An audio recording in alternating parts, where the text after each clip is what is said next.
केवल राजा का पुत्र ही राजा होगा, वह जमाना चला गया। पूज्य बाबा साहब भीमराव अंबेडकर के द्वारा जब संविधान बनाया गया, उस संविधान में स्पष्ट लोकतंत्र की व्यवस्था की गई और वह लोकतंत्र की व्यवस्था में इस झोपड़ी से निकलने वाला व्यक्ति और एक राजमहल से निकलने, सिपाही परिवार से निकलने वाला व्यक्ति जब ईवीएम की बटन दबाएगा तो एक वोट का अधिकार पाएगा और नीचे से लेकर ऊपर तक सबको एक वोट का अधिकार है। और लोकतंत्र की खूबसूरती इसी में है। और यही जब छोटे छोटे लोग निकलते हैं तो यही सांसद का निर्णय लेते हैं। अब झुग्गी और झोपड़ी से सांसद का निर्णय आता है, राजाओं के महलों से सांसद का निर्णय। नमस्कार दोस्तों, आप देख रहे हैं समाज की नजर। मैं हूं आपके साथ राजीव। इस समय है कन्नौज लोकसभा में, गांव है भवानीपुर और कन्नौज विधानसभा के अंतर्गत आता है। हमारे साथ स्थानीय लोग हैं, सभी लोगों से चर्चाएं करेंगे। लोकसभा चुनाव 2024 में जनता का मूड क्या है, जैसा कि अलग अलग क्षेत्र के लोगों से बातचीत कर रहे हैं, ओपिनियन पोल कर रहे हैं। इस क्षेत्र में अगर दिखाना चाहेंगे तो भैया कई लोग हैं और कई बुजुर्ग भी हैं, कई युवा भी हैं, सभी लोगों से चर्चाएं भी होंगी। क्या मूड है जनता का, तो बातचीत करेंगे। दादा नाम बताइए, क्या नाम है आपका? उदय नारायण। उदय नारायण भैया, अगर जाना जाए जिस तरीके से लोकसभा चुनाव आ गया है, अलग अलग प्रत्याशी भी हैं, सपा से भी हैं, बसपा से भी हैं, भाजपा से भी हैं, तो क्या मूड लग रहा है जनता का? 2024 में परिवर्तन कन्नौज में होगा या दोबारा सांसद बीजेपी के वापसी आएंगे? ये कन्नौज का सौभाग्य है कि कन्नौज में दोबारा भारतीय जनता पार्टी ये जनता जनार्दन की दम पर जीतेगी। और इसलिए जीतेगी कि इतिहास लिखने का मौका कन्नौज को मिल रहा है। इसलिए मिल रहा है कि जो राजनीतिक व्यभिचार करते थे उनको कन्नौज से समाप्त करने का मौका मिल रहा है। ये कन्नौज की जनता का सौभाग्य है। तो निश्चित रूप से यहाँ से भारतीय जनता पार्टी के प्रत्याशी यहाँ से विजय श्री प्राप्त करेंगे। हर कीमत पर उनकी विजय होगी। आम जनमानस ने ये ठान लिया है। नहीं, चर्चाएं अगर देखी जाए तो समाजवादी पार्टी के भी प्रत्याशी हैं या कार्यकर्ता, कई लोग आरोप लगाते हैं कि भारतीय जनता पार्टी ने कन्नौज जिले में कोई एक अपना ऐसा काम बता दे जो काम कराया हो कन्नौज में। क्या काम कराया?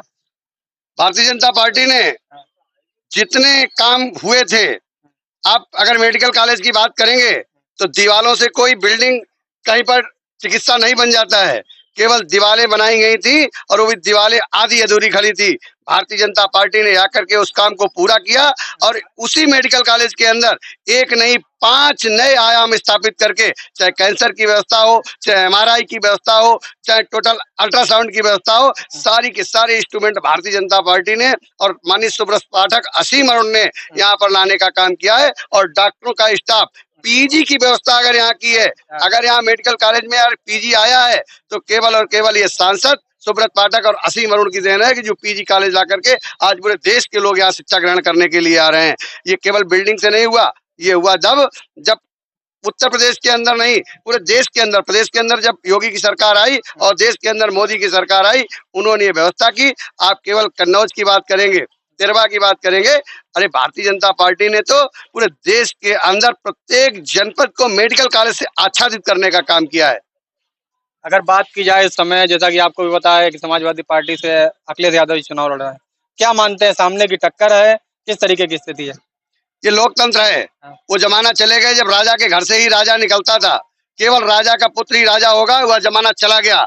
पूज्य बाबा साहब भीमराव अंबेडकर के द्वारा जब संविधान बनाया गया, उस संविधान में स्पष्ट लोकतंत्र की व्यवस्था की गई और वह लोकतंत्र की व्यवस्था में इस झोपड़ी से निकलने वाला व्यक्ति और एक राजमहल से निकलने, सिपाही परिवार से निकलने वाला व्यक्ति जब ईवीएम की बटन दबाएगा तो एक वोट का अधिकार पाएगा। और नीचे से लेकर ऊपर तक सबको एक वोट का अधिकार है। और लोकतंत्र की खूबसूरती इसी में है। और यही जब छोटे छोटे लोग निकलते हैं तो यही सांसद का निर्णय लेते हैं। अब झुग्गी और झोपड़ी से सांसद का निर्णय आता है, राजाओं के महलों से सांसद का निर्णय। अगर बात की जाए संविधान की, जिस तरीके से आपने बात की है, आपने देखा होगा रोड शो भी हुआ समाजवादी पार्टी का, जिस तरीके से आपने देखा होगा संविधान की चर्चाएं चल रही हैं कि भारतीय जनता पार्टी की सरकार आएगी, संविधान बदल जाएगा। इस पे क्या प्रतिक्रिया है? जिस प्रकार से इस देश की भोली वाली जनता को गुमराह करने का काम किया जा रहा है, यह बहुत ही निंदनीय है। मैं बता देना चाहता हूं, ये समाजवादी पार्टी के लोग और समाजवादी पार्टी के द्वारा जो पोषित सरकारें नहीं, इनके द्वारा अभी तक 129 संविधान में बदलाव किए गए, जिनको अमेंडमेंट के नाम से जानते हैं। और 129 में 98 अमेंडमेंट केवल और केवल समाजवादी पार्टी और कांग्रेस के ही शासनकाल में किए गए। इसके अलावा अन्य छोटे छोटे अमेंडमेंट अन्य लोगों के द्वारा किए गए।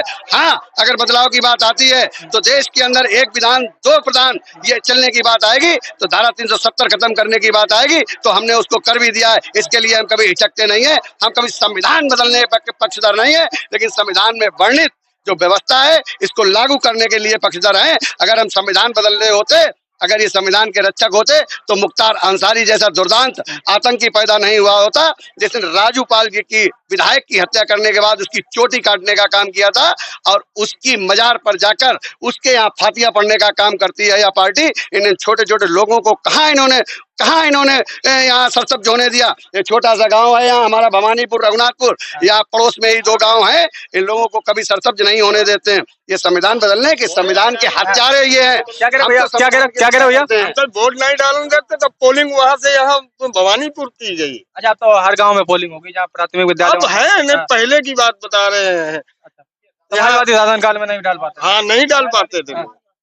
तो अगर बात की जाए, देखिए और भी कई लोग हैं, इन लोगों से भी चर्चाएं करेंगे। आप बताइए क्या नाम है? जी यदुनाथ शास्त्री। यदुनाथ शास्त्री जी, आप तो बीजेपी का बिल्कुल अंगूठा डाले हैं, तो बताइए। से भाजपा हूँ, आज से नहीं, जन्मजात से। तो क्या लग रहा है, भाजपा सांसद बनेंगे कि नहीं? मैंने माना है कि सपा एक आतंकवादी पार्टी है जिसमें घरानावाद, परिवारवाद और जातवाद मिला हुआ। मैं कभी नहीं सहमत, ना मेरा कोई यहाँ का मजहब सहमत है। मैं तो खुला इनके विपक्ष में विरोध में रहता हूँ।